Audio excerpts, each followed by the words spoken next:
સોમનાથમાં સ્વામિનારાયણ સંપ્રદાયના વિવાદ પર આહિર અને બ્રહ્મ સમાજની રજૂઆત।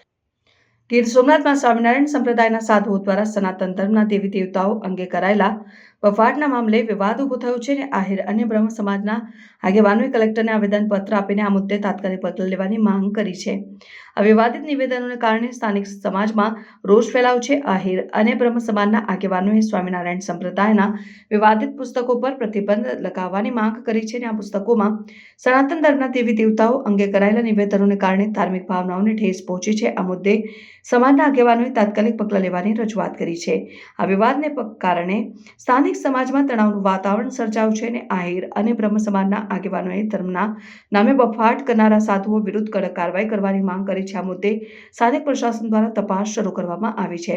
આ વિવાદને કારણે સ્વામિનારાયણ સંપ્રદાય અને સનાતન ધર્મના અનુયાયીઓ વચ્ચે તણાવ વધ્યો છે।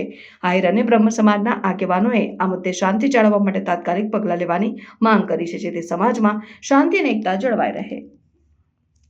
આજ રોજ કલેક્ટર સાહેબને ભલામણ સહ વિનંતી કરવામાં આવી છે કે ઘણા સમયથી સ્વામિનારાયણ સંપ્રદાયના સાધુઓ ક્યાંય ને ક્યાંય વારંવાર સનાતન ધર્મના દેવી દેવતાઓ ઉપર ભગવાનો ઉપર ટીકા ટિપ્પણી કરે છે અને બફાટ કરે છે।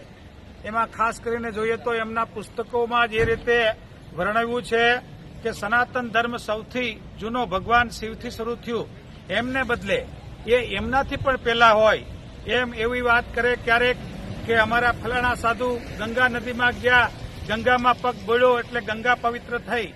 ક્યાંય એમ કીધું કે અમારા સાધુના સપને આવ્યા અને ભગવાન કૃષ્ણને દ્વારકા લઈ આવ્યા।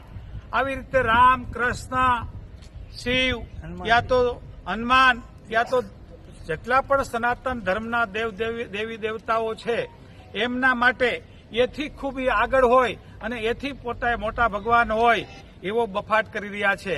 મને એમ લાગે છે કે એમણે જેમ સનાતન ધર્મ મૂળ છે એ પછીના ઘણા બધા ધર્મો અલગ અલગ થયા, એમણે પણ એક અલગ ધર્મ સ્થાપવાનો પ્રયાસ કરે એમના પણ અમને વાંધો નથી, પણ એ સીધી વાત છે કે સનાતન ધર્મ એ સનાતન ધર્મ છે, એમની હારે સરખાવી શકે નહીં કે એને નીચે બતાવી શકે નહીં।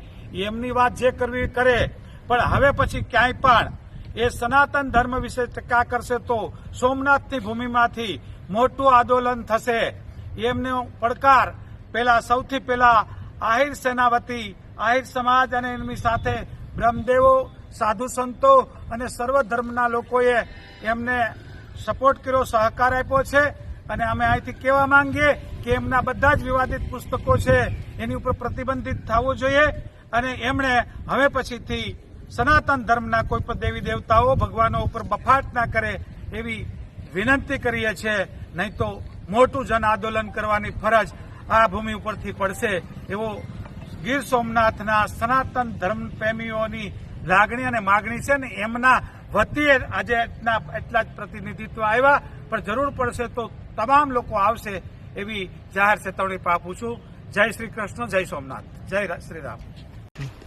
આજરોજ જિલ્લા કલેક્ટર શ્રી ગીર સોમનાથને આહિર સેના ગીર સોમનાથ જિલ્લા દ્વારા દરેક સમાજના આગેવાનો, સાધુ સંતો, બ્રહ્મ સમાજ દરેક દ્વારા જે સ્વામિનારાયણ સંપ્રદાય દ્વારા અવારનવાર એના પુસ્તકોમાં અને એના સાધુઓ દ્વારા જે બફાટ કરવામાં આવે છે, હિન્દુ સમાજને નીચો દેખાડવામાં આવે છે, એના વિરોધમાં આજરોજ જિલ્લા કલેક્ટરશ્રીને અમારું એક જ નિવેદન હતું કે આવા તમામ પુસ્તકોને તાત્કાલિક ધોરણે રદ કરવા, આવા વિડીયોઝ છે એના વિરુદ્ધની કાર્યવાહી કરવી અને હિન્દુ સમાજને ખતરામાંથી કાઢવા માટે આ વસ્તુ કરવી જરૂરી છે।